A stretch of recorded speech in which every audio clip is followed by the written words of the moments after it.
Hello மக்களே, welcome to another video. The king is well and truly back. So இந்த வீடியோவில் நம்ம விராட் கோலி நான் சொன்ன மாதிரியே 100 அடிச்சிட்டாரு. What a way to start a Monday. So அந்த வீடியோவில் வந்து விராட் கோலி 100 பற்றி மட்டும் இல்லாமல் இந்தியா என்ன பண்ணாங்க, நம்ம சொன்னது எல்லாமே மேட்ச்சில் எப்படி ரிஃப்ளெக்ட் ஆச்சு, ஸோ அதெல்லாமே ஒன் பை ஒன் பார்க்க போகிறோம். So welcome to not out cricket podcast presented by pod 61. So நம்ம கூட அதே மாதிரி வழக்கம் போல் 2 பேர் ஜாயின் பண்ணியிருக்காங்க, தீபக் அண்ட் சந்தோஷ். ஸோ நம்ம வந்து விராட் கோலியோட அந்த காதல் கதை பாகிஸ்தான் கூட இருக்கிறத பற்றி பேசுகிறதுக்கு முன்னாடி, நமக்கும் பாகிஸ்தானுக்கும் பகன்னு சொல்லிக்கிறாங்க, பட் பகை மாதிரிலாம் தெரியவே இல்லை.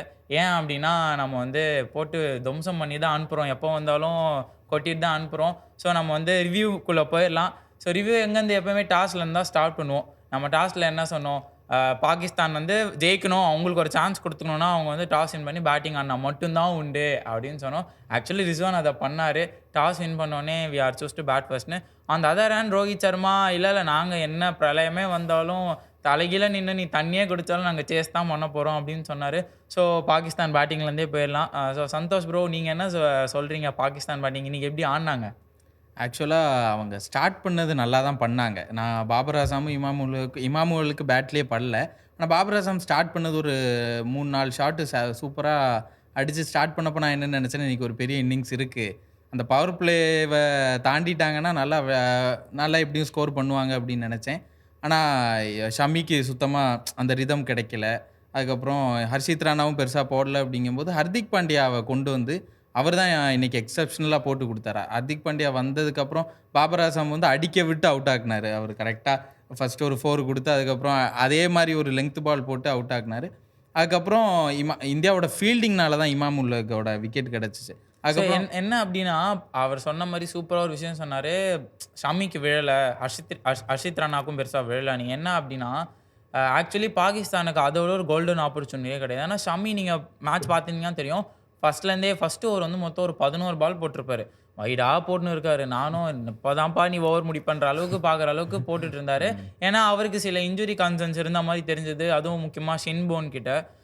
ஸோ அதனால் வந்துட்டு அவருக்கு பெருசாக ரிதம் இல்லை. ஒரு ஃபாஸ்ட் பாலர் நம்ம ஓடி வரதை வச்சே தெரியும், அந்த ரைட் ஃபுட் ரைட் பாத்தில் இருக்கணும். அப்படி இருந்தால் தான் வந்து கரெக்டாக வந்து போட முடியும். அவர் அதெல்லாம் போடாமல் வேவாடாக இருந்தார். ஹர்ஷித் ராணாவுக்கும் அந்த லென்த் விழலைன்றப்போ ஆட்டோமேட்டிக்காக வந்துட்டு பாகிஸ்தான் அதை கேபிட்டலைஸ் பண்ணியிருக்கணும். பட் அதை பண்ணாமல் அவங்க என்ன பண்ணிட்டாங்கன்னா, இல்லை எங்களுக்கு வந்து அதெல்லாம் எங்களுக்கு தெரியாதுங்க, எங்களுக்கு நீங்கள் எப்படி போட்டாலும் நாங்கள் வந்து டொக்கு தாங்க வைப்போம் அப்படின்னு இமாமுல்லாக்கு இருந்தாலும். அதைத்தான் நானும் சொல்ல வரேன். நான் அந்த இன்னிங்ஸு ஹர்ஷித் ராணாக்கும் ஷமிக்கும் ஒழுங்காக விழலை. அப்படிங்கும்போது ஓகே, பாகிஸ்தான் வந்து ஒரு பெரிய இன்னிங்ஸ் விளையாடுவாங்க, பாபர் அசாம் நல்லா விளையாண்டு கொடுப்பார் அப்படின்னு நினைக்கும் போது தான் ஹர்திக் பாண்டியா எப்போவுமே பாகிஸ்தான் கூட நல்லா விளையாண்டுருக்காரு. அந்த இடத்துலையுமே அவர் வந்து நல்லா போட்டு அந்த விக்கெட் எடுத்தாங்க. இந்தியாவோட ஃபீல்டிங்னால ஒரு விக்கெட் கிடச்சிச்சு. அதுக்கப்புறம் வந்து நடந்தது தான். அதுக்கப்புறம் நல்லா பில்ட் பண்ணாங்க ரிஸ்வானும் சவுத் சாக்கிலும். என்ன அப்படின்னா, ஃபஸ்ட்டு திங் என்ன தெரியுமா, இந்த பாபர் அவுட்டு, பாபருக்கு வந்து முன்னாடி ஒரு கவர் ட்ரைவ், செம்ம கவர் ட்ரைவ் அடிப்பார். அடுத்த பாலே நான் நினச்சேன், ஏன்னா ஹர்திக் பாண்டியா போட்ட உடனே ஒரு ரியாக்ஷன், டே என்னடா இது ஒரு பாலுன்னு அந்த பாலை வேற நான் போட்டேன் அடிச்சுட்டானே அப்படின்னு. அடுத்த பாலே விக்கெட் எடுத்துட்டாரு. விக்கெட் எடுத்தோன்னே சரி ஓகே, ஆக்சுவலி பாபர் என்ன அப்பாடா நான் பாலே வேஸ்ட் பண்ணலடா நான் கிளம்பிட்டேன் அப்படின்னு போயிருப்பார். இமாமுல்லாக்கு என்ன பிரச்சனைனே தெரில. அந்த இன்சாமாமுல்லாக்கு அந்த ஃபேமிலியிலே அந்த ரன் அவுட் ரத்தம் ஊறுதான்னு தெரில. அது ரன்னே இல்லை. அது வந்து ரவி சாஸ்திரி கூட கலாச்சிருப்பாரு. ரன்னே இல்லாததுக்கு ஓடி ரன் அவுட் ஆகி மாங்காய் குறி வச்சார். எப்பவுமே ஜடேஜா கிட்டேருந்து பார்க்குறது அக்சர் வந்து செம்மடி அடிச்சார். கரெக்டாக மிடில் ஸ்டிக்கில் அடிச்சது. அவர் அந்த தேர்ட் அம்பையருக்குலாம் வெயிட்டே பண்ணல, ஓகே பாய் அப்படின்னு கிளம்பிட்டார். அதுக்கப்புறம் ஒரு 2 பேர் வந்தாங்க. அதாவது என்னென்னா, போன மேட்ச் பாபர் பண்ணதை இந்த மேட்ச் வந்து கேப்டன் வந்து எதுக்கு மற்ற பிளேயர்லாம் பண்ணிவிட்டு அப்படின்னு சொல்லிட்டு நானே பண்ணுறேன் அப்படின்றது பண்ணார். ஸோ டாட் பால்ஸ் பற்றி ஸ்பெஷலாக நம்ம தீபக் ப்ரோ ஒன்று வச்சிருக்காராம், என்ன சொல்லுங்கள்? ஒன்றும் இல்லை, அவங்க 2 பேர் ப்ளே பண்ணது பார்த்தீங்கன்னா எப்படி இருந்துச்சுன்னா, ஓடிஐன்னு மறந்துட்டு டெஸ்ட் இன்னிங்ஸ் ஆடிட்டு இருக்கானுங்க 2 பேரும். அந்த அளவுக்கு தான் தோணுச்சு. திடீர்னு பார்த்தா நல்லா ஸ்கோரு, எங்கேயோ போகும்னு நினச்சேன். ஒரு 300+ நமக்கே டஃப் கொடுப்பாங்க அந்த அளவுக்கு பார்த்தேன். கடைசியில் பார்த்தீங்கன்னா ரொம்ப ஸ்லோ இன்னிங்ஸாக ஆடி கிட்டத்தட்ட வேஸ்ட் பண்ணிட்டாங்க. 27 ரன்ஸ் 10 ஓவர்ஸில் யாராச்சும் அடிப்பாங்களா? அந்த மாதிரி ஆகிட்டுருந்துச்சு சொல்லப்போனால். அப்படி தான். ஸோ என்ன ஆயிடுச்சு அப்படின்னா, இந்தியா வந்துட்டு ஒரு ஸ்டேஜுக்கு மேலே என்ன நினச்சிட்டாங்கன்னா, டே அப்பா டே அவனுங்களை அப்படியே விட்ருங்கடா, விக்கெட்டே எடுக்காதீங்கடா, அவனுங்களே வந்து டாட் பாலாக ஆடிட்டு இருப்பானுங்க, ஆடி வந்து நமக்கு வந்து ரன், அதாவது அவங்களுக்கும் அவனுங்க ரன் அடிச்சிக்க மாட்டானுங்க, நமக்கும் வந்து விக்கெட் எடுக்கலனால எந்த பிரச்சனையும் கிடையாது. இவனுங்க எவ்வளோ டொக்கு ஆடுறானுங்களோ ஆடட்டும்ன்ற நிலைமை வரைக்கும் போயிட்டானுங்க. நான் கூட ஒரு செம்ம மீம் பார்த்தேன். என்ன அப்படின்னா, இந்தியாவுக்கும் பாகிஸ்தானுக்கும் டெஸ்ட் மேட்ச் நடந்து 20 வருஷம் ஆகுதாம். அதனால வந்து பாகிஸ்தான் வந்து சரி எதுக்கு 20 வருஷமா நீங்க வந்து டெஸ்ட் பார்க்கல, இது வந்து கலர் ட்ரெஸ்ல பாருங்க அப்படின்ற மாதிரி ஒரு இன்னிங்ஸ் தான் ஆடிட்டு இருந்தாங்க. அநியாயங்க. எவ்வளோ பாலுங்க ஆடினாரு ரிஸ்வான். 70 பால் ஆடி இவர் 40 ரன் அடிச்சாருங்க. ப்ரோ நீங்க சொல்லுங்க. நீங்க வேற அப்படியே ஆஃப் கேமரா என்கிட்ட ஃப்ரஸ்ட்ரேஷன். ஆனா நான் வேற சண்டே ஈவினிங் பார்க்குறேன் சாப்பிட்டு அவன் என்னடா டாட் பால் ஆடுறான். நீங்க அதான் நான் ஆக்சுவலாக ரிஸ்வானும் சவுத் ஷகிலும் ஆரம்பிச்சப்போ ஒரு 5 ஓவர்ஸ் அப்படி விளையாடுவாங்க. 5 ஓவர்ஸ் அப்போ கொஞ்சம் விக்கெட்டு போகக்கூடாது, ஸ்டாண்ட் பண்ணி விளையாடுவாங்க அப்படின்னு நினச்சி நான் பார்த்துட்டு இருந்தேன். ஒரு கட்டத்துக்கு மேலே விளையாண்டுருக்கலாம். ஒரு ஓவருக்கு 4 ரன் அடிக்க முடியாதா ஒரு பேட்ஸ்மேன்? ஒரு 2 பேருமே நல்ல பேட்ஸ்மேன்ஸ் இருக்காங்க, ஸ்பின்னர்ஸ் தான். பவர் பிளே இல்லை, ஒரு சிங்கிள் வச்சுட்டு ஓடலாம் எல்லாமே. எதுக்கு அப்படி நான் மேட்ச் பார்க்கும்போது எனக்குலாம் எதுக்கு ரிஸ்வான் வந்து இப்படி விளையாடுறாரு, எதுக்கு இவர் என்ன மோட்டிவ்ல இருக்காரு, என்ன டார்கெட் மைண்டில் வச்சிருக்காரு, 200 போதுமா அப்படி. ஸோ நம்ம சொன்ன மாதிரியே லைக் டக்குன்னு விக்கெட்ஸ் விழுந்தோடனே சவுத் ஷகிலும் ரிஸ்வான் பண்ணது கரெக்டு தான். பட் எல்லாத்துக்குமே ஒரு அளவு இருக்குல்ல, அந்த அளவு மீறினா ஒன்றுமே பண்ண முடியாது. அண்ட் நம்ம ப்ரிவியூவில் சொல்லியிருந்தோம், நான் பர்டிகுலராக சொல்லியிருந்தேன் பாபர் தான் ஓப்பன் பண்ணுவார், சவுத் ஷகில் பண்ண மாட்டார். ஏன் அப்படின்னா 2 லெஃப்ட்டுமே இறக்க மாட்டாங்க, ஒரு லெஃப்ட் ஒரு ரைட் தான் பண்ணுவாங்க அப்படின்னு நம்ம சொன்னோம். அதுக்கேற்ற மாதிரி பாபர் தான் ஓப்பனிங் இறங்கினார். அண்ட் ஆக்சுவலி வந்து சந்தோஷ் ப்ரோ தான் சவுத் ஷகில் ரொம்ப பேக் பண்ணார். இல்லை அவர் அடிப்பார்னு. ப்ரோ நீங்களே அந்த இன்னிங்ஸை பற்றி சம்மப் பண்ணிடுங்க. இல்லை ப்ரோ, சவுத் ஷகிலோட டெஸ்ட் இன்னிங்ஸ் எல்லாம் நான் பார்த்துருக்கேன். இப்படி ஓப்பனாக கலாய்க்கக்கூடாது. இல்லை சீரியஸாக சொல்கிறேன். டெஸ்ட் இன்னிங்ஸ் பார்த்துருக்கேன். அவர் உண்மையாகவே நல்லா நின்று கொஞ்சம் நல்லா விளையாடுவார். சரி ஓகே, அவர் இது வரைக்கும் இந்த டோர்னமெண்ட்டில் விளையாடல, இதுக்கு முன்னாடியும் ஃபார்ம் அவுட்லேருந்து தான் வராரு. சரி ஓகே, ஒரு பெரிய மேட்ச் நல்லா விளையாடுவார் அப்படின்னு நினச்சேன். அதே மாதிரி விளையாண்டார். நீங்கள் சொன்ன மாதிரி ஸ்டார்ட் பண்ணது ரிஸ்வானும் சவுத் ஷகிலும் நல்லா தான் ஸ்டார்ட் பண்ணாங்க. எங்கே பிரச்சனைனா, ஒரு அளவுக்கு ஒரு டார்கெட் ஒரு 100 ரன்ஸுக்கு மேலே போகும்போது நம்மளுக்கு விக்கெட்ஸ் இருக்குது. அப்படிங்கும்போது என்ன பண்ணணும்னா, கொஞ்சம் ஒரு 5 ரன்ஸ் பெர் ஓவருக்காவது விளையாடணும். அவங்க என்ன பண்ணாங்கன்னா, கடைசி வரைக்குமே அந்த ஒரு பார்ட்னர்ஷிப் வந்து அவங்க இப்போ என்ன ஆச்சு, அவங்க கரெக்டாக ஸ்கோர் பண்ணணும்னு நினைக்கும் போது அவுட் ஆகிட்டு போயிட்டாங்க. இப்போ டீம் வந்து அந்த ரன் ரேட்லேயும் பிரச்சனை, விக்கெட்ஸும் போயிருச்சு. அப்படிங்கும்போது அவங்க பண்ண பிளான் ஒரு தப்பான பிளானாக தான் இருந்துச்சுன்னா நான் எப்படி பார்க்குறேன்னா, இந்தியன் டீம்ஸ்க்கு ஃபினிஷர்னு டெசிக்னேட்டடாக இருக்காங்க. ரோல் கிளாரிட்டி இல்லைன்னு நான் நினைக்கிறேன் பாகிஸ்தான் டீமுக்கு. என்ன அப்படின்னா, இந்தியன் டீம் பார்த்தீங்கன்னா உங்களுக்கு KL ராகுலுக்கு அப்புறமாவே ஆல்மோஸ்ட் வந்துட்டு ஹர்திக் ஆகட்டும், ஜடேஜாவாகட்டும், அக்ஷர் ஆகட்டும் வந்து ஃபினிஷ் பண்ணுற ரோலில் இருக்காங்க. இப்போது நாம் ஃபஸ்ட் பேட்டிங் ஆடி ஒரு 180 for 3, 180 for 4, 40 ஓவர்ஸ்னால் அடுத்த ஒரு 80 ரன் அடிக்கிறதுக்கு நம்மக்கிட்ட பிளேயர்ஸ் இருக்காங்க. அந்த ஃபினிஷர் அங்கே இல்லையோ, அதாவது வந்துட்டு பாபர் ஒரே கியரில் ஆட போகிறாரு, இமாமுல்லாக்கு ஒரே கியரில் ஆட போகிறாரு, சவுத் ஷகிலும் அதே பிராண்ட் ஆஃப் பிளேயர் தான், ரிஸ்வானும் அதே பிளேயர் தான். உங்களுக்கு இந்த குஸ்தில் ஷா மட்டும்தான் அந்த இன்ஃபெக்டஸ் கொடுக்குறாரு. மற்றபடி பார்த்தீங்கன்னா அந்த தயப் தஹீர் ஆகட்டும், சல்மான் அலியாக கொடுத்துருக்கணும், அவரும் கொடுக்கல. அதாவது இவங்க எல்லாருமே நீங்கள் வந்து எடுத்து பார்த்தீங்கன்னா ஒரு 80 balls 100 அடிக்கிற பிளேயர்ஸ். அவங்கள வந்து நீங்கள் ஃபினிஷராகவும் ப்ரொமோட் பண்ண முடியாமல் அது ஆக்சுவலி அவங்க கன்ஃபியூஸாக மாட்டிக்கிட்டாங்க. ஸோ அதனால தான் நம்ம என்ன சொன்னோம், 40 ஓவர்ஸில் 180 அடிச்சிங்கன்னா அடுத்த ஒரு 80, 90, அதாவது சல்லி ரன் 260 ரன் கீழே சல்லி ரன் அடிச்சா கம்மியாக இது பண்ணாலுமே உங்களால் வந்து டிஃபெண்ட் பண்ண முடியாது. நீங்கள் 260+ கம்பல்சரி அடிக்கணும். அண்ட் மோர் ஓவர் அவங்களுக்கு அட்வான்டேஜாக டியூ இல்லை. நான் என்ன சொன்னேன், டியூ இல்லைனா இந்தியாவுக்கு டஃப்பாக இருக்கும். அர்ப்ரார்லாம் ஒரு பால் போட்டார், அதை நம்ம வருவோம் பின்னாடி. ஸோ அப்படி இருக்கும் போது அவங்க வந்து அவங்களுக்குள்ளேயே ஒரு வட்டத்தை போட்டுட்டு இதை தாண்டி நான் போக மாட்டேன் அப்படின்னு வரும். அதுக்கு இல்லாமல் நம்ம போலர்ஸ்க்கு கிரெடிட் கொடுக்கணும். ஆக்சுவலி நம்ம வந்து என்ன தான் ஹர்ஷித் ராணா வந்துட்டு இல்லை ஓப்பனிங்கில் வந்துட்டு சரியாக போடுறது இல்லை அப்படின்னு சொன்னாலுமே ஹர்ஷித் ராணா சூப்பராக போட்டார். நீங்கள் ஹர்திக் பாண்டியா, நீங்கள் நம்ம போலிங் பற்றி நீங்கள் என்ன இது பண்ணீங்க? ஹர்திக் பாண்டியா எப்போவுமே பாகிஸ்தான் கூட நல்லா விளையாடுவார். ஹர்திக் பாண்டியா என்ன பண்ணுவார்னா, எல்லாரும் நல்லா போடும்போது அவர் அடிக்க விடுவார்.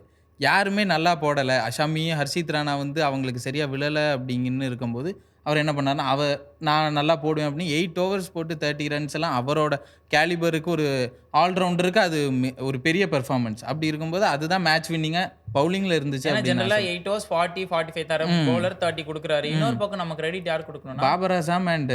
பாபர் அசாமோட முக்கியமான விக்கெட் அவர் தான் எடுத்து கொடுத்தாரு. அதுதான் மேட்ச் டேர்னிங் பாயிண்டாக இருந்துச்சு. ஆல்ரெடி நான் சொன்ன மாதிரி ஹர்திக் பாண்டியாவும் ஒரு பாகிஸ்தானும் வந்துட்டு கொஞ்சம் பேக் டு நம்ம ஃபார்ம் மாதிரியாக பார்க்கலாம். சொன்ன மாதிரி 2 wickets எடுத்தார். நல்லாவே சொல்ல போனால் நான் நீ சொன்ன ஞாபகம் இருக்கா, Hardik Pandya to watch out ஃபார்னு. ஸோ அதான் இன்னொன்று என்ன அப்படின்னா இந்த இந்தியன் டீமில் வந்துட்டு நம்ம வந்து என்னதான் வந்து ஆக்சுவலி வந்து ஹர்ஷித் ராணா ஏன் எடுக்கிறீங்க, அவர் இல்லை தேவையில்லை. ஹர்ஷதீப் சிங் நம்மளே சொல்லியிருக்கோம் நிறைய நம்ம போன வீடியோஸில். பட் ஹர்ஷித் ராணா வந்துட்டு ஒரு மெச்சூரிட்டி காட்டின மாதிரி இருந்துச்சு. அவருமே 7-8 ஓவர்ஸ்க்கு 30 ரன்ஸ் தான் போட்டார். அதே மாதிரி ஹர்திக் நல்லா போட்டார். ஷமி ரிதமில் இல்லை, ஷமிக்கு இன்ஜுரி. அந்த டைமில் வந்துட்டு இன்னொன்று யார் நல்லா போட்டாங்கன்னா நம்ம குல்தீப் யாதவும் பாகிஸ்தான் வந்தால் அவருக்கும் டேய் போடு ஃபார்முக்கு வர வேண்டிய கேம்னு அவரும் ஒரு 2-3 விக்கெட்டை கழட்டி கொடுத்துட்டாரு. நம்ம அக்ஷர் பட்டேல் சொல்லவே வேணாம், அந்த லைனை எனக்கு போட்டேன். ஜடேஜாக்கு ஒரு மேட்ச் மிஸ் ஆச்சான்னு அது பெரிய மிஸ்ஸாக தெரில. 7 ஓவர் 40 ரன்றது அவங்க எப்படின்னா அதான் அந்த டைமில் வந்து குஸ்தில் ஷா கொஞ்சம் அட்டாக் பண்ண ஆரம்பிச்சிட்டார். லெஃப்ட் ஆர்ம் ஸ்பின்னர்னே தவிர மற்றபடி வேறு எதுவுமே இல்லை. நம்ம பேசிகிட்டே இருந்தது என்னன்னா, அதே 240 பத்தவே பத்தாது இந்தியன் பேட்டிங்க்கு, நீ மினிமம் 260 அடிக்கணும் போலர்ஸ் வச்சுக்கிட்டு அப்படின்னு தான் நம்ம பேசணும். பட் அவங்க அதுவே ரொம்ப திணறிட்டு தான் அடித்தாங்களே. அந்த 240 வரும்போது இதுக்கு மேலே எங்களால் முடியல அப்படின்ற மாதிரி ஆல் அவுட்டே ஆகிட்டாங்க கடைசியாக. ஆல் அவுட் ஆனோடனே அவ்வளோதான். 240 நான்லாம் சீரியஸாக சொல்கிறேன், முடிஞ்சு போச்சு அங்கேயே கேம். இந்தியா கண்டிப்பாக சேஸ் பண்ணிடும். இது வந்து என்ன சொல்கிறது, ஓவர் கான்ஃபிடென்ஸ்னு இல்லை, பட் நம்ம பிச்சு ரீட் பண்ணது அந்த மாதிரி தான். நம்ம கரெக்டாக பிச்சு ரீட் பண்ணோம். 260 கீழே அடிச்சிங்கன்னா உங்களுக்கு சான்ஸ் இல்லை. பாகிஸ்தான் எல்லாமே கரெக்டாக பண்ணாங்க. டாஸும் அவங்களுக்கு விழுந்துருச்சு, டியூ இல்லை. பட் அவங்க பண்ண ஒரே மிஸ்டேக், ரிஸ்வானும் சவுத் சக்கிலும் ரொம்ப அந்த டைமில் பொறுமையாக ஆடி அந்த ஃபினிஷர் அவங்க என்ன பண்ணணும் தெரியுமா, வர மேட்சஸில் அவங்க ஒரு ஃபினிஷரை வச்சா நல்லா இருக்கும். நீங்க என்ன நினைக்கிறீங்க, அவங்க ஃபினிஷர் வச்சிருக்கணும்? நீங்க சொன்னீங்க தெரியுமா ரோல் கிளாரிட்டி இல்லை அப்படின்னு. ஏன்னா ரிஸ்வான் அவுட் ஆகிட்டார். அப்போ சவுத் சக்கில் என்ன பண்ணியிருக்கணும்னா திரும்ப ஒரு பார்ட்னர்ஷிப்புக்குள்ள போவோம். ஒரு 40 ஓவர்ஸில் வந்து இன்னொரு பார்ட்னர்ஷிப் 35ல் ரிஸ்வான் அவுட் ஆகணும். இன்னொரு 5 ஓவர்ஸ் நம்ம பார்ட்னர்ஷிப் பில்ட் பண்ணி போணுச்சுன்னா அதுக்கப்புறம் நம்ம பார்க்குறதுக்கு கரெக்டாக இருக்கும். அவர் என்ன பண்ணாருன்னா, எதுக்கு அடுத்த ஓவரே எதுக்கு அப்படி சுற்றி அவுட் ஆகும், அது அங்கே தான் அந்த ரோல் கிளாரிட்டி அவங்களோட கேம் அவேர்னஸ் எல்லாம் கேள்விக்கு வருது. சூப்பர் பாயிண்ட் சொன்னாரு. அதுதான் இந்தியன் பிளேயர்ஸ்க்கும் அவங்களுக்கு இருக்க டிஃபரன்ஸ். சுப்மன் கில் என்ன பண்ணாரு, Kohli out, Axar out, Rohit out. Bangladesh மேட்ச்சில் கேமை கொண்டு போனார். அவரும் சுற்றி அவுட் ஆக பார்க்கல, கேமை கொண்டு போனால் 100 அடிச்சார். இந்த மேட்ச் என்ன ஆச்சு, அதே மாதிரி டக்குன்னு ரோஹித் அவுட்டு, கில்லுமே நல்ல பால்க் அவுட்டு, கோலி கேமை கொண்டு போனார். அந்த ஒரு விஷயத்த வந்து பாகிஸ்தான் டீம் வந்து பண்ண மாட்டாங்க. அந்த பேட்ஸ்மேன்ஸ் மிஸ் பண்ணுறாங்க. அந்த கேம் அவேர்னஸ் தான் அவங்களுக்கு இல்லை. அதுதான் அவங்களோட ஒரு டவுன்ஃபால்க்கே மிகப்பெரிய இதாக இருக்குது. எல்லாரும் வந்து அந்த இந்த இடத்துல நம்ம என்ன பண்ணணும், என்ன பெர்ஃபார்ம் பண்ணணும், எப்படி விளையாடணும்னு தெரியாமல் இன்டர்நேஷ்னல் லெவலில் வந்துட்டு உங்களுக்கு தெரியும் ஏற்கனவே இந்த ஒரு 260 270 அடித்தா போதும் வின் பண்ண வாய்ப்பு இருக்குன்னு தெரியும் போது நம்மளுக்கு அதுக்கான ஸ்கோரும் வந்துருச்சு. ரிஸ்வான் அவுட் ஆகிட்டார். அப்போ நம்ம இன்னொரு பார்ட்னர்ஷிப்புக்கு போகணும்னு நினைப்போமா, அடுத்த ஓவரே நம்ம சும்மா ஒரு பால் சுற்றிட்டு போவோம். அங்கே தான் பிரச்சனை. அதே மாதிரி அவங்க டீம் செலெக்ஷனே பார்த்தீங்கன்னா, அவங்க வந்து இஃப்திகார் அகமது மாதிரியோ ஷதாப் கான் மாதிரியோ அவங்க பிளேயர்ஸை எடுக்கல. அவங்க மேபி ஃபார்ம் அவுட்டாக இருக்கலாம், பட் அவங்க ஒரு புது டேலண்ட்டை கண்டுபிடிக்கலன்னு தோணும். ஏன்னா நான் ஸ்குவாட் படிக்கிறேன் பாருங்களேன். பாபர் அசம் ஓப்பனர், சவுத் சக்கில் அவரும் ஓப்பனிங் ஆடுவார், நம்ம இமாமுலக் ஓப்பனர், ரிஸ்வான் ஓப்பனிங் ஆடுவார், தயப் தயிர் ஓப்பனிங் ஆடுவார். அவங்க ஃபஸ்ட்டு டாப் 7ல் 5 பேர் ஓப்பனிங் பேட்ஸ்மேனே வச்சுருக்காங்க. வெறும் குஸ்தில் ஷாவும் சல்மான் அலி ஆகாம தான் கொஞ்சம் ஓரளவுக்கு அடிச்சாடுற பேட்ஸ்மேன், யாருமே கிடையாது. ஸோ அப்படி இருக்கும்போது அங்கே வந்து ஒரு பெரிய இதை ஃபில் பண்ணோம். நான் போனாடியே நம்ம ப்ரிவியூவிலே சொன்னோம், நீங்கள் தோத்துட்டிங்கன்னா பொறிக்கட்டில் தான் தின்னோம். போயிட்டு 30 வருஷம் கழிச்சு சாம்பியன்ஸ் ட்ராஃபி ஒரு ஐசிசி டோர்னமெண்ட் நடத்துறீங்க, போய் உங்கள் ஹோம் க்ரௌட் முன்னாடி அட்லீஸ்ட் நீங்கள் வந்து அதாவது 30 ஒரு சமமையும் பார்த்தேன் 30 வருஷத்துக்கு ஆச்சு அவங்களுக்கு ஒரு ஐசிசி டோர்னமெண்ட் நடத்த. ஆனால் அவங்களுக்கு 5 நாளில் எலிமினேட் ஆகிட்டாங்க. 5 நாள் டோர்னமெண்ட் 19ஆம் தேதி ஆரம்பிச்சது, 23ஆம் தேதி அவங்க எலிமினேட் ஆயிட்டாங்க. அவங்க ஃபர்ஸ்ட் டீம் எலிமினேட் ஆனாங்க. அவங்க போய் பங்களாதேஷ், இப்போ அவங்க சொல்லலாம் என்னது கால்குலேட்டர்லாம் எடுத்துட்டு பண்ணலாம், எப்படி பங்களாதேஷ் வந்து நியூசிலாண்டை தோக்கடிக்கணும், நாம நியூசிலாண்டை தோக்கடிக்கணும். அவங்க எப்படி நம்ம தோக்கடிக்கணும், பங்களாதேஷை டாஸ் வின் பண்ணி பேட்டிங் ஒரு 400 அடிக்கணும், 120 130க்கு பங்களாதேஷை ஆல் அவுட் பண்ணணும். இதெல்லாம் நடக்கிற காரியமா, ஸ்கிரிப்ட் கூட இப்படி எழுத முடியாது. நீங்கள் பாகிஸ்தான் பேட்டிங்கை பற்றி நிறையாவே பேசிட்டோம். நீங்கள் ஒரு கோலி ஃபேனு, இது கோலியோட கம்பேக் செஞ்சுரி, அதை பற்றி ஒரு ஃபேனாக நீங்கள் என்ன சொல்ல, எப்படி இருக்கு உங்களுக்கு? ஆக்சுவலி என்னன்னா, அவர் வரும் ப்ரோ செம்மையாக அப்படியே இந்தியன் பேட்டிங்க்கு எடுத்துகிட்டு வந்துட்டாரு. நம்ம இந்தியன் பேட்டிங்லேருந்தே போகலாம். நான் அதுக்கு வரேன். என்ன அப்படின்னா, ஃபஸ்ட்டு இந்தியன் பேட்டிங் 240 சேஸ் முடிஞ்சு போச்சு அங்கேயே. ரோஹித் சர்மா வந்து ஒரு காட்டினார். அந்த நசீம் ஷா செட்டிலே பண்ணல. நான் என்ன சொன்னேன், நசீம் ஷா தான் ஷாஹின் ஷாவோட கொஞ்சம் த்ரெட் அதிகம். அவரை செட்டில் பண்ண விடாமல் அவங்க ஆடினாங்க. அண்ட் கில் ஒரு ஸ்ட்ரைட் ட்ரைவ் அடிச்சாருங்க. இன்னைக்கு ஃபுல்லாக இன்டர்நெட் ஃபுல்லாக சச்சின் 2011 வேர்ல்ட் கப்பில் குலசேகரா ஒரு ஸ்ட்ரைட் ட்ரைவ் அடிச்சிருப்பாரு. அதோட கம்பேர் பண்ணுறாங்க. அந்த அளவுக்கு ஒரு செம்ம ஸ்ட்ரைட் ட்ரைவ். அவரும் அவரோட கிளாஸை காமிக்க ஆரம்பித்தார். அதே மாதிரி ஷாஹின் ஷாவை வந்து ஆக்சுவலாக அவங்க பிளான் பண்ணி ஆடினாங்களான்னு தெரியல. நசீம் ஷாவை நான் பார்த்துக்கிறேன்னு ரோஹித் சர்மா அடித்தார். ஷாஹின் ஷா வந்து கில் அட்டாக் பண்ணார். பட் அன்ஃபார்ச்சுனேட்லி ஒரு 2-3 பால் ஷாஹின் ஷாவை ஆட வரும்போது ஒரு நல்ல இன்ஸ்விங்கிங் யாக்கர் அது ஒன்றுமே பண்ண முடியாது. ஏன்னா அவர் அடிக்க தான் போனார், அவர் அவுட் ஆயிட்டார். அதுக்கப்புறமா நம்பர் 3ல எங்கள் ஆள் வந்தார். நான் சொன்னேன் போன வீடியோலேயே நான் சொன்னேன் கோலி ஆடுவார்னு. ப்ரோ நீங்கள் என்ன நீங்கள் வேறு லெஃப்ட் ஹேண்ட்லேயே டீல் பண்ணலாம் சொன்னீங்க. எப்படி தலைவனை பற்றி நான் பேச தான் வெயிட் பண்ணிட்டு இருக்கேன் ரொம்ப நேரம். எதுவும் பேசலன்னு நினைக்காதீங்க. விராட் கோலி பற்றி தான் சிறப்பாக ஒரே விஷயம் தான். விராட் கோலி சொல்லலாம் நம்ம ஃபாதர் ஆஃப் பாகிஸ்தான், நைட் மேர் என்ன இதுன்னு பார்த்தா ஒரே ஒரு மீம் டெம்ப்ளேட் தாங்க எனக்கு ஞாபகம் வரும். விராட் கோலி பாகிஸ்தான் அந்த சண்டைக்கோடி படத்தில் வரும் பாருங்க, காசி ஆள் சொல்லுவான் பாருங்க, ஏய் காசியவே அடிச்சிட்டான் பாருங்க, டக்கு இறங்கி ஓடி வந்து அடிப்பார் பாருங்க நம்ம விஷால். அதே டெம்ப்ளேட் தான் எனக்கு ஞாபகம் வருது. விராட் கோலி பாகிஸ்தான் வந்துட்டீங்கன்னா அந்த அளவுக்கு செம்மையாக பொழந்து கட்டுறாரு, செம்ம அடி அடிச்சார். நேற்று நிறைய கம்பேக் பண்ணார். ஸ்பின்னை பார்த்தீங்கன்னா அந்த ஸ்வீப் ஷாட் அடிக்கிறதா இருக்கட்டும், டேக் டவுன் பண்ணதாக இருக்கட்டும், செம்ம பர்ஃபார்மன்ஸ் வேறு கூஸ் பம்ப்ஸாக இருக்குது. ஸோ அதான் இப்போ வந்து அப்படியே நம்ம அப்படியே போகும்போது இன்னொன்று என்ன ஆச்சு அப்படின்னா, கோலி உள்ளே வரும்போதே கோலி வந்து எல்லாருமே என்ன சொன்னாங்க கோலிக்கான ஒரு கிரிட்டிசிசம் அப்படின்னா, நீங்கள் ஓவராக ட்ரை பண்ணுறீங்க. ஏன்னா ஒரு லெவலுக்கு மேலே நீங்கள் கிரேட் ஆகிட்டீங்கன்னா எக்ஸ்பெக்டேஷன்ஸ் லெவல் அதிகமாக நம்ம வந்து ஓவராக பண்ண ஆரம்பிப்போம். ஏன்னா நம்மளை மீறின செயல் அது. பட் இந்த வாட்டி கொஞ்சம் காமாக இருந்தார், செட்டில்டாக இருந்தார். உள்ளே வந்தோடனே ஒரு 2-3 பால் பார்த்தாரு, ஆடினாரு. ஸ்பின்னர்ஸ் அவர் அட்டாக் பண்ணவே போல. டே நீ 10 ஓவர் வெறும் 10 ரன் கூட கொடு, நான் ஃபாஸ்ட் பாலர் போட்டு தீச்சு. அங்கே தான் கோலிக்கும் ரிஸ்வான், சவுத் ஷகில் மாதிரி பிளேயர்ஸ்குள்ள டிஃப்ரென்ஸ். கோலி என்ன பண்ணார்னா, ஸ்பின் வந்தால் பரவாயில்ல, ரன் வரலனாலும் பரவாயில்ல, நான் வச்சு விளையாடுறேன்னு விளையாண்டாரு. ஃபாஸ்ட் பவுலர் வந்த உடனே அட்டாக் பண்ணார். ஹரீஷ் ராஃப் வந்த உடனே சரி, ஷாஹின் ஷா செகண்ட் ஸ்பெல்லுக்கு வந்த உடனே அட்டாக் தான் பண்ணார். அதுதான் அவங்களுக்குள்ள டிஃப்ரென்ஸ். அந்த கேம் அவேர்னஸ் தான் கோலி இருக்கனால தான் கோலியை நம்ம வந்து பெரிய ரொம்ப கிரேட் பிளேயர், கோட் அப்படின்னு எல்லாம் சொல்லிட்டு இருக்கோம். ஸோ இப்போ வந்து சந்தோஷ் ப்ரோ ஒரு கேள்வி கேட்டது, அஸ் அ ஃபேனாக என்ன ஃபீல் பண்ணுறீங்க? நான் சொல்லி கோலி ஒரு 100. அதுவும் இல்லாமல் இந்த இன்ஸ்டிங் சொல்லுவாங்களே, ஆக்சுவலி ஒரு கம்பேக் தேவை பாகிஸ்தான் கூட. அண்ட் இது அடித்தா 82nd 100. இந்த 82 பாகிஸ்தான் கம்பேக் இது எல்லாமே 2022 வேர்ல்டு கப் எனக்கு ஞாபகப்படுத்துச்சு. அது ஒரு லவ் ஸ்டோரி மாதிரி தான் சொல்லலாம். அதே மாதிரி துபாய், அதே மாதிரி அவர் 71st 100 அங்கே தான் அடித்தார். அது அவரோட கம்பேக் 100. ஸோ இது எல்லாமே அப்படியே அது இந்த யூனிவர்ஸ் எல்லாமே சேர்ந்து வா என்ன வச்சுக்கோ அப்படின்னு கொடுத்த மாதிரி இருந்துச்சு. எனக்கு பர்சனலாக எப்படி ஃபீல் ஆகும் அப்படின்னா, இந்த பர்த்டே காலைல நமக்கு பர்த்டே அன்றைக்கி எப்படி இருக்கும் தெரியுமா? நமக்கு பார்க்குறவரெல்லாம் சந்தோஷமாக இருக்கும். அதுவும் எனக்கு இந்த இன்ஸ்டா ஃபீடு போகும்போதே அவ்வளோ ஹாப்பி. ஃபுல்லாக கோலின்னு போடும்போதே ஆஸ் எ ஃபேன் பாய் எனக்கு வந்துட்டு என்ன வே டு ஸ்டார்ட் மண்டேல அப்படி தான் இருந்துச்சு. ஸோ ப்ரோ அப்படியே இன்னொன்று நீங்கள் வந்து ஒன்று சொன்னீங்க, அதாவது பாகிஸ்தான்லாம் வந்தால் முடிச்சு விட்ருவாரு. நீங்கள் வேற பிளேயர் டு வாட்ச் அவுட் ஃபார்ல சொல்லிகிட்டே இருந்தீங்க. கண்டிப்பாக நேற்று அவரை கேப்டனாக கூட நான் போட்டேன். அதேமாரி விராட் கோலியை செலிப்ரேஷன் நேற்று நான் ஒன்று சொல்லி அவனை பார்த்தேன் ஒரு வீடியோ ஜீவா ட்விட்டரில் ட்ரெண்டிங்காக. பாகிஸ்தானில் மேட்ச் அவங்க தோற்றது கூட ஃபீல் பண்ணல. விராட் கோலி செஞ்சுரி அடிச்சது பார்த்தேன். குழந்தைகள்லேருந்து சரி எல்லாருமே இருந்துச்சு சரி செம்ம கற்றுறாங்க. அந்தளவுக்கு வைப் பண்ணுறாங்க.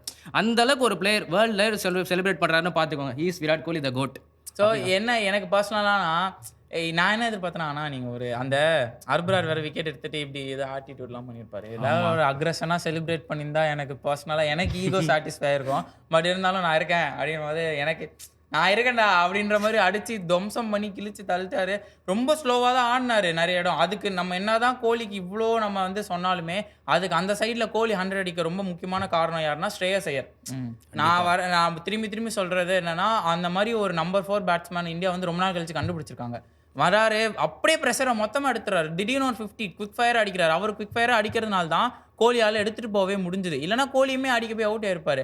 ஸோ ப்ரோ நீங்கள் என்ன ஸ்ரேயஸ் ஐயர் இன்னிங்ஸை பற்றி நினைக்கிறீங்க? ஸ்ரேயஸ் ஐயர் தான் அந்த ஸ்பின் அட்டாக்கை வந்து அவங்க டாமினேட் பண்ணிக்கிட்டு இருந்தபோது அவர் தான் வந்து அந்த ரன் ரேட்டை வந்து நம்மளுக்கு அந்த காம்பன்சேட் பண்ணி கொடுத்தாரு. கோலியும் சுப்மன் கில்லும் ஸ்பின்னை கொஞ்சம் மெதுவாக விளாண்டாங்க. ஆனால் ஸ்ரேயஸ் ஐயர் வந்து அட்டாக் பண்ணி 102 மீட்டர்ஸ்க்கு ஒரு 6 அடித்தார். ஸ்பின்னுனாலே ஸ்ரேயஸ் ஐயர் பயங்கரமாக விளாடுவார். அதே மாதிரி அவர் வந்ததுக்கு அப்புறம் தான் அந்த ஸ்கோர் போர்டு ப்ரெஷர் கொஞ்சம் நம்மளுக்கு இதாச்சு. கோலி கொஞ்சம் ஃப்ரீயாக விளையாட முடிஞ்சுது. ஸோ கோலி ஃப்ரீயாக ஆட ஆரம்பித்தது இல்லாமல் எனக்கு என்ன தெரியுமா, the best thing about the time is changes. என்னன்னா இதே கவர் டிரைவ் தான் ஆடாதீங்க, எதுக்கு ஆடுறீங்க, விட்டு தொலைங்க அப்படின்னு சொன்னவங்க இன்னைக்கு அந்த கவர் டிரைவ் எல்லாம் எப்படிப்பட்ட ஷாட் அதெல்லாம் பார்க்கும்போது கவர் டிரைவ் 1 2 3 ஹாரிஸ் ராஃப் போட சும்மா நச்சுன்னு அந்த எம்ஆர்எஃப் தெரியுது. அந்த மாதிரி அடிச்சிருந்தாரு. கடைசி 100 மட்டும் எப்படி அடிச்சாரு? கவர் டிரைவ் வச்சு தான் அடிச்சாரு சும்மா அப்படி. அந்த 90 ஆனால் அந்த 96 அந்த 90s வந்ததுக்கப்புறமா ஹர்திக் பாண்டியா உள்ளே வந்தோடனே நான் ஒரு பதறுனா பாருங்க, நான் விட்டுருனானோ தயவு செஞ்சு அடிச்சிருனா. அதை பற்றி நான் சொல்கிறேன். வந்தப்போ கரெக்டாக என்ன திடீர்னு பார்க்குறேன், யாரா பேட்டை தூக்கிட்டு உள்ளே ஓடுறா பார்த்து நம்ம ஹர்திக் பாண்டியா வந்தோடனே ஒரு 4 என்னடா தலைவன் ஏதோ ஸ்பாயில் பண்ணுறோம் அது மாதிரி இதுன்னு பார்த்துட்டு இருக்கும்போது நல்ல லெவல் அவுட் ஆகிட்டு போனேன். ஃபர்ஸ்ட் டைம் ஒரு இந்தியன் பிளேயர் அவுட் ஆகி செலிப்ரேட் பண்ணது யாருன்னு பார்த்தா இவனுக்கு தான். அந்த அளவுக்கு ஒரு சம்பவம் இதுவாக போயிடுச்சு.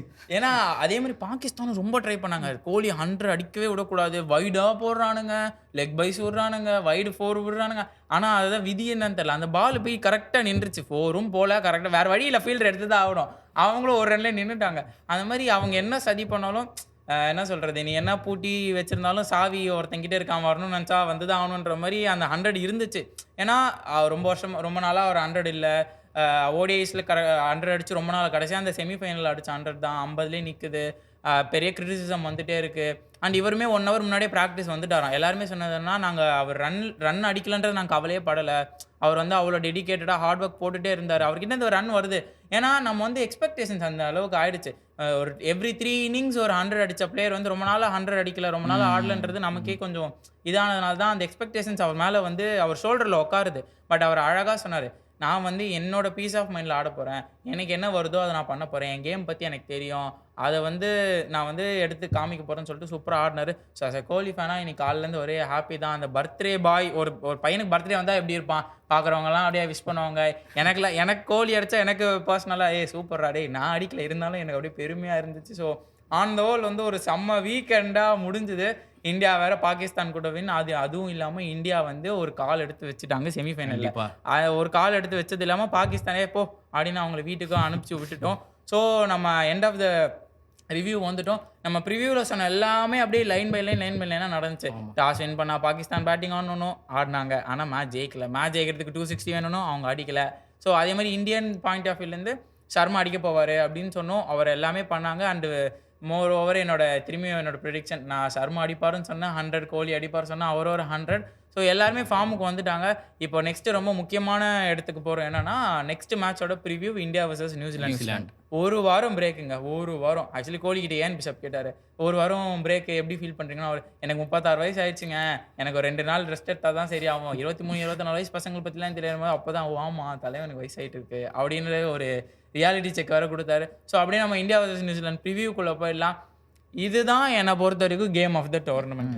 ஏன் அப்படின்னா, என்னதான் நம்ம இந்தியா பாகிஸ்தான் ஹைப் பண்ணாலும் நமக்கு ஒரு செம்ம ஃபியர்ஸ் பேட்டிலாக இருக்க போகிறாங்க.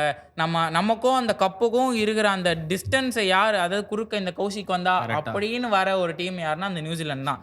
இன்னும் மோர் ஓவர் ஒரு படி மேலே சொல்ல போனால் இந்தியா அளவுக்கே ரொம்ப செட்டில்டாக இருக்கிற டீம் நியூசிலாந்து தான். ஸோ நம்ம ப்ரிவியூ எல்லாமே பார்ப்போம். ஸோ சந்தோஷ் ப்ரோ, உங்கள் இனிஷியல் தாட்ஸ் என்ன இந்த மேட்ச் பற்றி? இந்தியா வர்சஸ் நியூசிலாந்து 1 வீக் இருக்கா கரெக்டாக? அந்த ஒன் வீக்கில் என்ன பண்ணுவாங்கன்னா ரெஸ்ட் எடுப்பாங்க, நல்லா ப்ராக்டிஸ் பண்ணுவாங்க. இன்னொன்று என்னென்னா, நியூசிலாண்டு தான் இப்போ இந்தியா ஆன் பார். இந்தியாவுக்கு வந்து நியூசிலாண்டு தான் டஃப் கொடுக்குற டீம். எல்லாருமே இப்போ இது கமெண்ட்ரியிலேருந்து எல்லாருமே என்ன சொல்கிறாங்கன்னா, நியூசிலாந்து தான் நியூசிலாந்து வந்து இந்தியாவை விட ஒரு படி மேலேயே சொல்கிறாங்க. ஏன்னா பேலன்ஸு கரெக்டாக இருக்குது, இந்தியாவை விட பேலன்ஸ்டு டீமாக இருக்குது அப்படின்னு. ஏன்னா டெய்லர் மேட் பேட்டிங் லைனப் வச்சுருக்காங்க. ஒரு ஓடிஐக்குன்னா இப்படி தான் விளையாடணும் அப்படின்னு Tom Latham, Will Young, Devon Conway, Rachin Ravindra விளையாடுவாரான்னு தெரில, டேரில் மிச்சல், இவங்க எல்லா வில்லியம்சன் ஏற்கனவே இந்தியா கூடனா பயங்கரமாக விளையாடுவார். பக்க ஆல்ரவுண்டர்ஸ் வச்சுருக்காங்க, உங்களுக்கு தெரிஞ்ச மாதிரி தான். அந்த ஆல்ரவுண்டர்ஸ் கிளென் பிலிப்ஸ் பயங்கரமாக விளையாண்டுக்கிட்டு இருக்காரு. ஸோ இந்தியா வந்து இப்போ பங்களாதேஷ் கூட விளையாண்டதும் சரி, எனக்கு என்னென்னா பங்களாதேஷ் கூட இந்தியாவுக்கு வந்து பாகிஸ்தானை விட நல்லா டஃப் கொடுத்தாங்க. ஆமாம். ஸோ இந்தியா வந்து இன்னும் டோர்னமெண்ட் இனிமேல் தான் ஆரம்பிக்குது, இனிமேல் தான் க்ரூஷியலான மேட்ச் இருக்குது. நியூசிலாந்து கூட விளையாட போகிறத பார்த்து தான் நம்ம இந்தியா வந்து எந்த அளவுக்கு ஸ்ட்ராங்காக இருக்கும், எந்த அளவுக்கு ஸ்ட்ராங்காக இருக்குது. ஏதாவது இந்தியாவில் இருக்கிற ஏதாவது லூப் ஹோலை வந்து நியூசிலாந்து வந்து ஏதாவது டாமினேட் பண்ண பார்ப்போம் எப்படி இருக்குன்னு. ஸோ ப்ரோ, உங்கள் இனிஷியல் தாட்ஸ் என்ன இந்த மேட்ச் பற்றி? கண்டிப்பாக ஒரு டஃப் தான். நீங்கள் சொன்ன மாதிரி அந்த குறுக்க நம்ம ஒரு கௌஷிக் வந்து அது மாதிரி தான் கண்டிப்பாக ஒரு பிரேக்கபிளாக இதாக இருக்க போகுது. அவங்க வின்னோட பார்ப்பாங்க கண்டிப்பாக. ஃபஸ்ட்டு அவங்க பங்களாதேஷ் கூட என்ன ஆகுன்னு பார்ப்போம். மோஸ்ட்லி ஜெயிச்சிருவாங்க தான், பட் ஏன்னா சர்ப்ரைஸ் எதாவது வாய்ப்பு இருக்குது, எனக்கு தெரிஞ்சு ட்விஸ்ட் எதாவது வாய்ப்பு இருக்குது. அப்படி அந்த ட்விஸ்ட் எதாவது நடந்து பங்களாதேஷ் ஜெயிச்சா நம்மளை போட்டெலாம் போட்டுருவாங்க கன்ஃபார்ம். நான் என்ன சொல்கிறேன், அந்த ட்விஸ்ட்லாம் நடக்க வாய்ப்பே இல்லை. ஏன்னா துபாயில் நடந்தால் கூட பரவாயில்ல, நடக்கிறது எங்கன்னா பாகிஸ்தான். இதை நான் சொன்னேன், ட்விஸ்ட்டு ஒரு கற்பனையாக வச்சுக்கோங்க, நடந்தால் நம்ம காலின்னு சொல்கிறேன். இல்லை, நடந்தாலுமே வந்து நியூசிலாந்து வந்து ஒரு ஃபியர்ஸ் பேட்டில் தான். ஸோ நம்ம வந்து பங்களாதேஷ் மேட்ச் எப்படி இருந்தாலுமே நியூசிலாந்து வின் பண்ணிடுவாங்க, 200% வின் பண்ணிடணும்.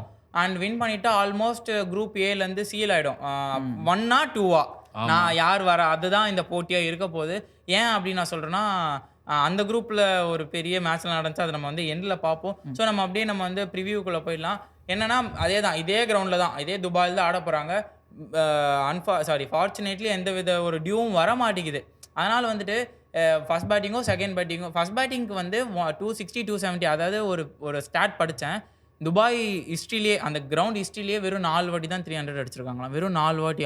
அது நடக்குது 1990ஸ்லேருந்து ஒரு 30 இயர்ஸ், 35 இயர்ஸ்ல வெறும் 4 தடவ 300 அடிச்சிருக்காங்கன்னா, அப்ப அந்த கிரவுண்டோட கெப்பாசிட்டி பாருங்க. அப்ப ஃபர்ஸ்ட் 2 மேட்ச்சுமே பங்களாதேஷ்க்கும், பாகிஸ்தானுக்கும் சான்ஸ் இருந்துச்சு. நாம அவ்வளோ நல்லா பவுலிங் போட்டோம். ஸோ இந்த கிரவுண்ட் கண்டிஷன் என்னன்னா, அதே தான் ஆட போறாங்க. நியூசிலாந்து ஒரு வேளை ஃபர்ஸ்ட் பேட்டிங் ஆடி 270 ஆக்சுவலி அவங்களுக்கு அந்த பொட்டன்ஷியல் இருக்கு. 300 அடிக்கிற அளவு கூட பொட்டன்ஷியல் இருக்கு.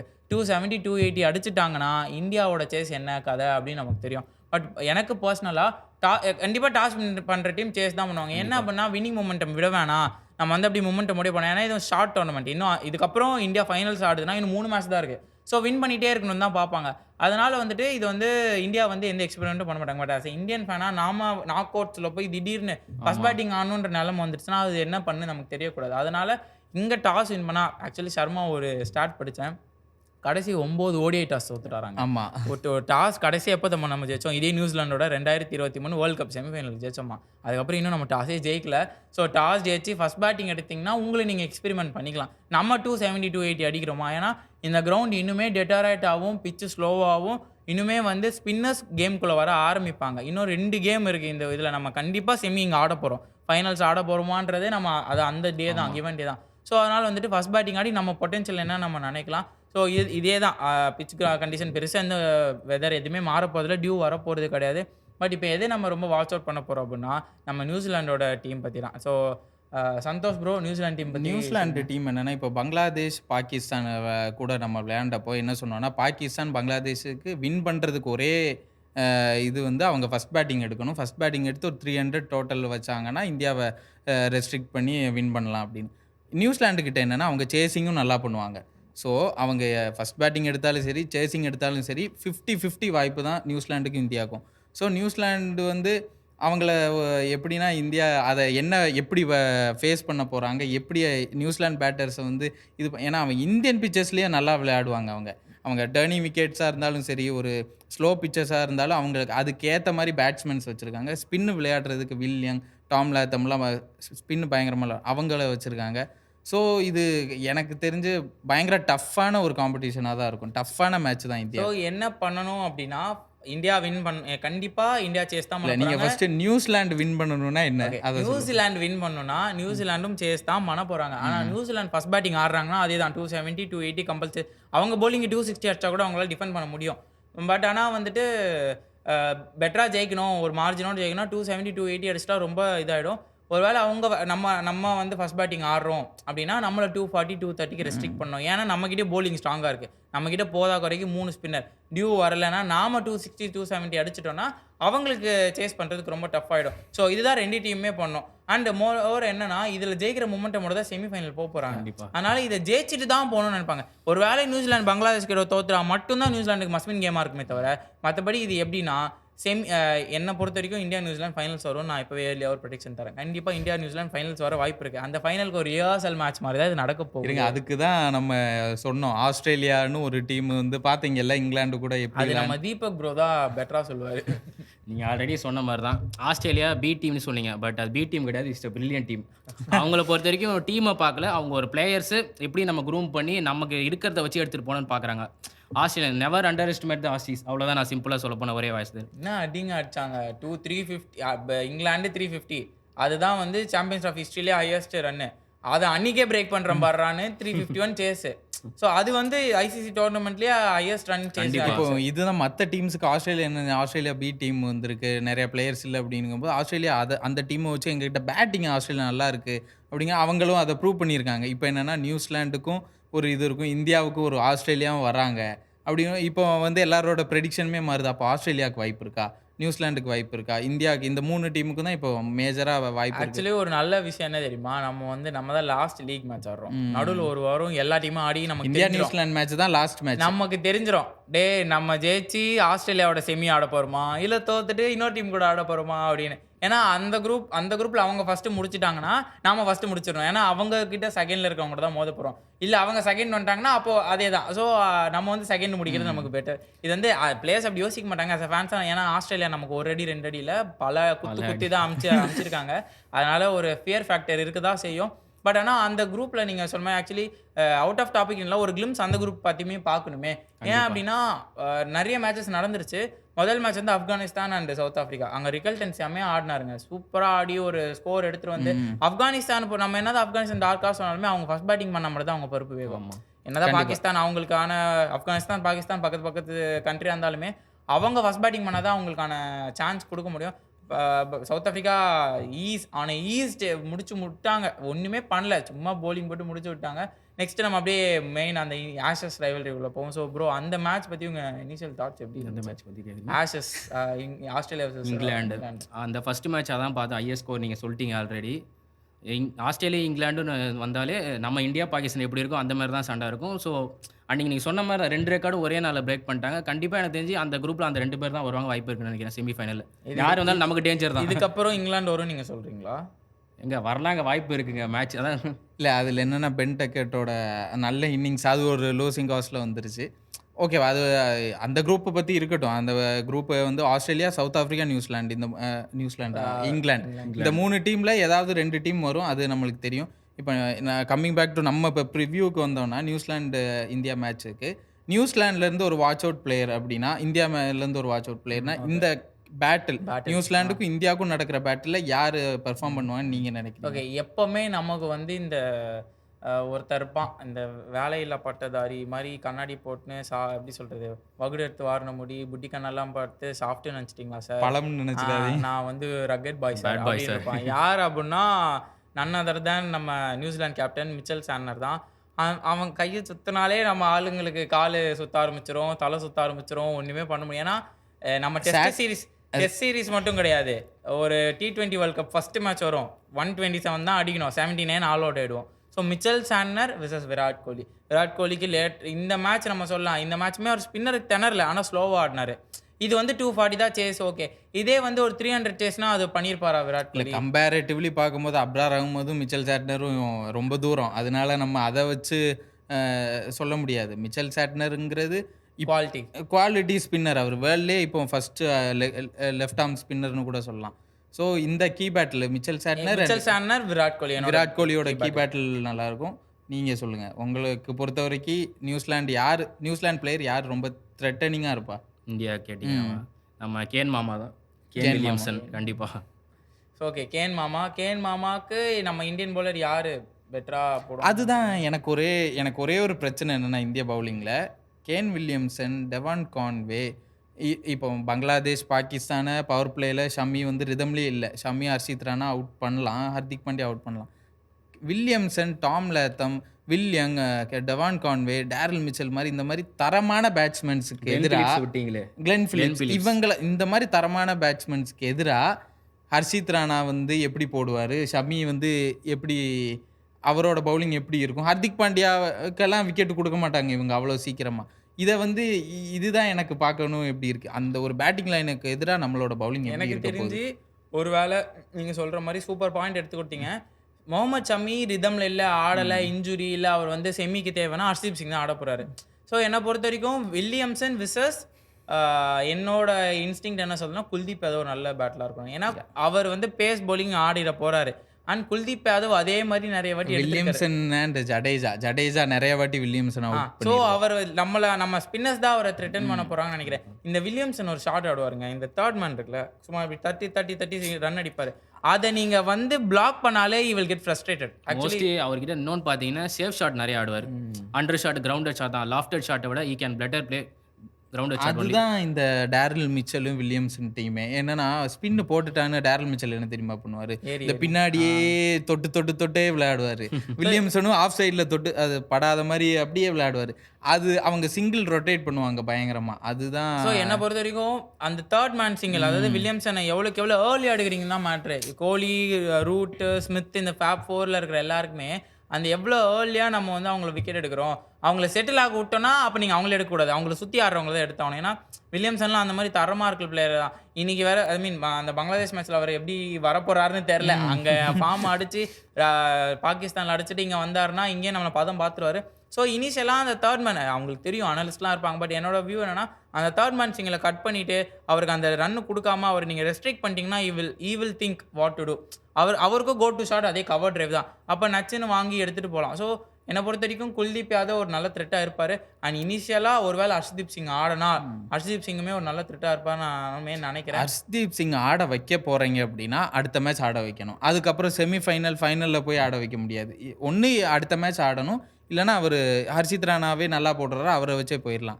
எனக்கு வந்து கீ பேட்டிலாக இருக்கிறத விட இந்தியாவுக்கு த்ரிட்டனிங்காக யார் இருப்பா அப்படின்னு எனக்கு தோணுதுன்னா, first Devon Conway, Daryl Mitchell, பவுலிங்கில் மிச்சல் சாட்னர். இவங்க 3 பேரும் தான் நியூசிலாண்டுக்கு ஜெயிக்கிறதுக்கு அதிக வாய்ப்பு. இவங்க தான் அதிகமாக கான்ட்ரிபியூட் பண்ணுவாங்கன்னு சரி. எனக்கு இப்போ நான் ஒரு கேள்வி கேட்குறேன். ஒருவேளை ஹர்ஷ்தீப் சிங் மாறுறோம் ஷமிக் பல்லா, ஹர்ஷ்தீப் சிங் 5 எடுத்துட்டாரு, செமியில் ஷமி வருவாரா இல்லை ஹர்ஷ்தீப் வச்சு நம்ம போவோமா? ஆப்வியஸ்லி நீங்கள் எக்ஸ்பீரியன்ஸ் ஷமி வச்சு தான் பார்ப்பாங்க. ஈவன் தோ ஹர்ஷ்தீப் 5 எடுத்தாலும் அப்படி நீங்களே ஹர்ஷித் ராணாவை தான் கட் பண்ணி ஆகணும். ஓகேவா, உங்களுக்கு ஓகேனா சொல்லுங்க பண்ணிடுறேன். இல்லை இப்போ நீங்கள் என்ன சொல்கிறீங்கன்னா ஷமியை நெக்ஸ்ட் மேட்ச் உட்கார வைப்பாங்கன்னு சொல்கிறீங்களா? இப்போ இன்ஜுரி கன்சர்ன்ஸ் நம்ம பார்த்தோம். ஒரு வேளை சரி ஓகேப்பா கொஞ்சம் சேஃபர் சைடுக்கு உட்கார வச்சுட்டு ஹர்ஷ்தீப் ஆடுறோம். இன்ஜுரி கன்சர்னால ஷமி உட்கார்ந்துருந்தாருனாலும் ஹர்ஷ்தீப் வந்து நல்லா போட்டிருந்தாருமே செமிஃபைனலில் வந்து ஹர்ஷ்தீப்பை உட்கார வைப்பாங்க, ஷமியை கொண்டு வரும். இல்லைனா ஹர்ஷித் ராணாவை தான் உட்கார வைப்பாங்க. ஷமி கண்டிப்பாக செமிஃபைனலில் போனால் கண்டிப்பாக விளையாடு. அது ரொம்ப வேலிட் பாயிண்ட் தான். ஒரு வேளை ஹர்ஷ்தீப் நல்லா பெர்ஃபார்ம் பண்ணிட்டு ஹர்ஷ்தீப் தான் இருப்பார் in place of Harshit Rana. Unless until நமக்கு ஷமிக்கு இன்ஜுரி இன்னுமே ஃபிட் ஆகலன்னா அதே பவுலிங் என்ன தான் போகும். ஸோ நம்ம அப்படியே இந்த பேச்சு எடுக்கும் போதே ஸ்குவாட் அப்டேட்குள்ளே வந்துட்டு தான் அர்த்தம். ஸோ ஸ்குவாட் என்னன்னா, India will go with the same playing 11 unless until Harshdeep Singh in place of Mohammed Shami. வேறு ராக்கெட் சயின்ஸ் எதுவுமே இல்லை. அண்ட் நியூசிலாண்டில் என்னை பொறுத்த வரைக்கும் ஒருவேளை அவங்க ரச்சின் ரவீந்திராவை ஆட வைக்கணும்னு நினச்சாங்க. சாரி இன்டரப்ஷனுக்கு சாரி. எனக்கு என்ன தோணுதுன்னா, இவன் பேட்டிங் லைனப் பெருசாக வச்சுருக்காங்க. குல்தீப் யாதவ் இருக்கார், ஜடேஜா இருக்கார், அக்ஷர் பட்டேல் இருக்கார். இவங்களை எல்லாருமே வில்லியம்சன் எல்லாருமே விளையாண்டுருக்காங்க. எனக்கு ஒன்று தோணுதுன்னா, நெக்ஸ்ட் மேட்ச் வருண் சக்கரவர்த்தியை கொண்டு வரதுக்கு வாய்ப்பு இருக்குன்னு எனக்கு தோணுது. ஏன்னா அந்த ஒரு பேட்டிங் லைனப்போ வந்து கொஞ்சம் நம்ம ஏன்னா வருண் சக்கரவர்த்திக்கு நியூசிலாந்து பிளேயர்ஸும் விளையாண்டதே கிடையாது. கரெக்ட், 100% கரெக்டுங்க. நான் நினச்சேன், அவர் சொல்லிட்டாரு. சிம்பிளாக நான் ஒன்று சொல்லிட்டா, அந்த கனா படத்தில் ஒரு சீன் வரும் பாருங்க, எஸ்கே, நான் வந்து உட்கார வைக்கல, ஒளிச்சு வச்சிருந்தேன். அதான் அதே மாதிரி ஒரு சஸ்பென்ஸ் கம்பீர் ஏதாவது பிளான் பண்ணுறாருன்னு பார்ப்போம். நான் வந்து இதே பாயிண்ட் நினச்சேன். என்ன அப்படின்னா, அவர் சொன்னது செம்ம வேலிட் பாயிண்ட். வருண் யாரும் ஆடினது கிடையாது, அவங்களுக்குமே அந்த ஸ்பின்னு கேஸு தான். ஸோ நாம் அந்த எக்ஸ்பேக்டர் பிளேயரை இறக்கலாம். சரி குல்தீப் நீ 2 மேட்ச் போட்ட, இல்லை இவர் சொன்ன மாதிரி நம்ம வந்து 4 ஸ்பின்னர் கூட போகலாம்.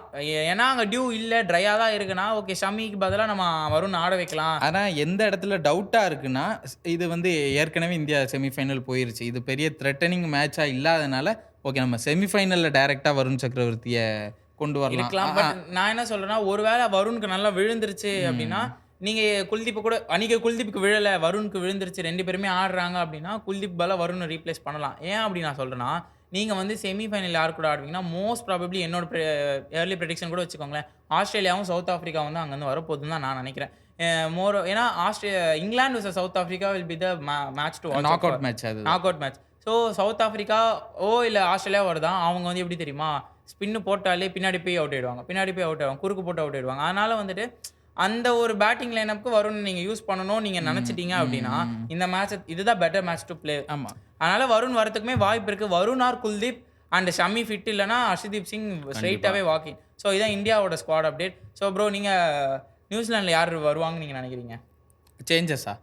நியூசிலாண்டில் சேஞ்சஸ் இருக்காது, சேம் 11 தான்.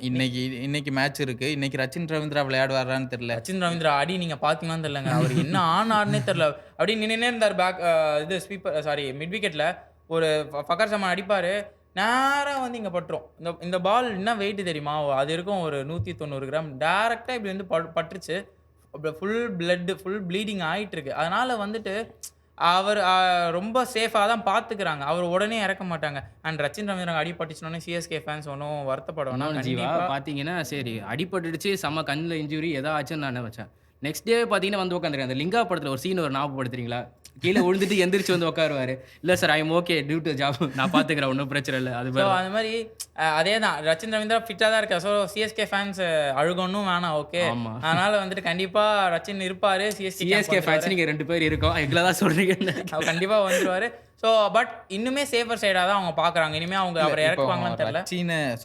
ரச்சினை 11க்குள்ளே கொண்டு வரதுக்குமே வில்லியம் தான் செஞ்சுரி அடிச்சிட்டாரு. எந்த பிளேஸில் கொண்டு வரது அது. ஸோ அதுதான். ஸோ ரச்சினை கண்டிப்பாக அவசரப்படுத்த மாட்டாங்க. ஏன்னா இந்த டோர்னமெண்ட் இல்லைனா கூட ரச்சின் அவங்களுக்கு ஒரு ஃபியூச்சர் ப்ராஸ்பெக்ட். வில்லியங்குக்கு பேர் தான் எங்க, ஆனால் அவருக்கு 36 வயசு ஆயிடுச்சு.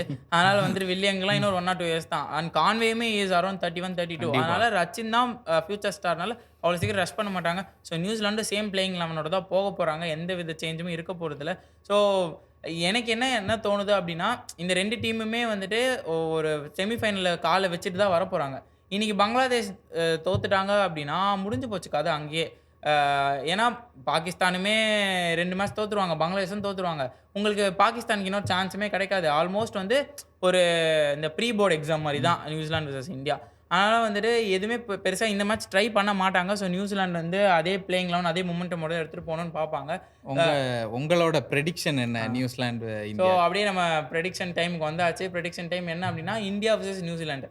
இந்தியாவுக்கு உண்மையாகவே டு பி ஆனஸ்ட் தேசப்பற்றெல்லாம் ஒதுக்கி வச்சுட்டு என்னோட பிடிச்ச டீமெல்லாம் ஒதுக்கி வச்சுட்டு நான் ஒரு ஆனஸ்ட் ப்ரெடிக்ஷன் தரணும்னா 52 நியூசிலாந்து 48 இந்தியா. ஏன் அப்படி நான் சொல்கிறேன்னா இந்தியாவை கம்பேர் பண்ணும்போது நியூசிலாந்து கிட்ட வெல் செட்டில்டு யூனிட் இருக்காங்க. இந்தியா கிட்ட ஷமிக்கு ஒரு கன்சர்ன், ஹர்திக் போட்டு கொடுக்குற அளவுக்கு நம்ம இருக்கோம்.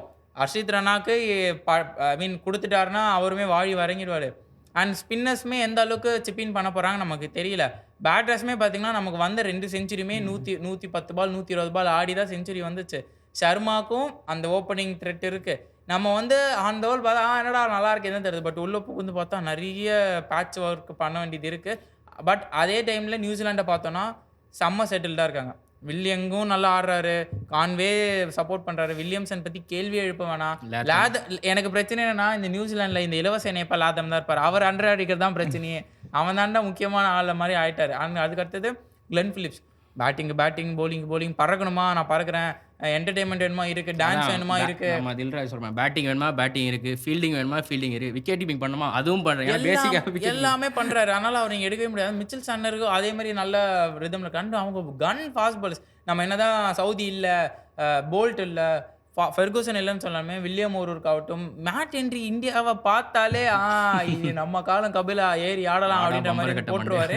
ஸோ மேட் ஹென்ரிக்குமே நல்லா விழும். அதுக்கடுத்து வந்துட்டு அந்த ஏன் ஸ்மித் ஒருத்தர் அவருமே நல்லா போட்டிருக்காங்க, நல்ல பேஸ் வச்சுருக்காங்க. அண்ட் மறக்கக்கூடாது கைல் ஜேமிசன், அந்த 7 அடி அந்த ஜெயண்ட்டை பார்த்தாலே நம்ம ஆளுங்களுக்கு திரும்பி இதாகிடும். அவரை கொண்டு வர்றதுக்கு வாய்ப்பு இருக்குது, சைக்காலஜிக்கலாக அட்டாக் பண்ணலாம். ஸோ என்னை பொறுத்த வரைக்கும் தே மோர் செட்டில்டு கம்பேர்ட் டு இந்தியா. அதனால இந்தியாவுக்கு ஒரு ஸ்லிப் வருமா? என்னை பொறுத்த வரைக்கும் ஸ்லிப் வந்துட்டுங்க, வந்து செமிஃபைனல் ஃபைனல் ஜெயிச்சிடலாம். அது இவனுங்க எல்லா மேட்ச் வச்சுட்டு ஃபைனல் போய் தோற்று திரும்பி ஆட் பிரேக் தரத்துக்கு ஒரு மேட்ச் தோத்துட்டா நம்மளும் அடுத்து நியூசிலாந்து கூட ஆடுறோன்னா மென்டலாக ப்ரிப்பேர் ஆகிக்கலாம். பட் ஜோக்ஸ் அப்பார்ட் வந்து என்னோட ப்ரெடிக்ஷன் வந்து New Zealand will go with 52, India 48%. Unless until India சொருக்கிட்டாங்க அவங்கள வந்து ஃபஸ்ட் பேட்டிங் ஆடி 240க்குள்ளே இது பண்ணுறாங்க, இல்லை நம்ம ஃபஸ்ட் பேட்டிங் ஆடி 280 அடிச்சிட்டா மட்டும்தான் நமக்கு வாய்ப்பு. But New Zealand have still higher of India. So உங்கள் ப்ரெடிக்ஷன் 48 இந்தியா 52 நியூசிலாந்து. என்னோட ப்ரெடிக்ஷன் என்னென்னா 50-50 தான்.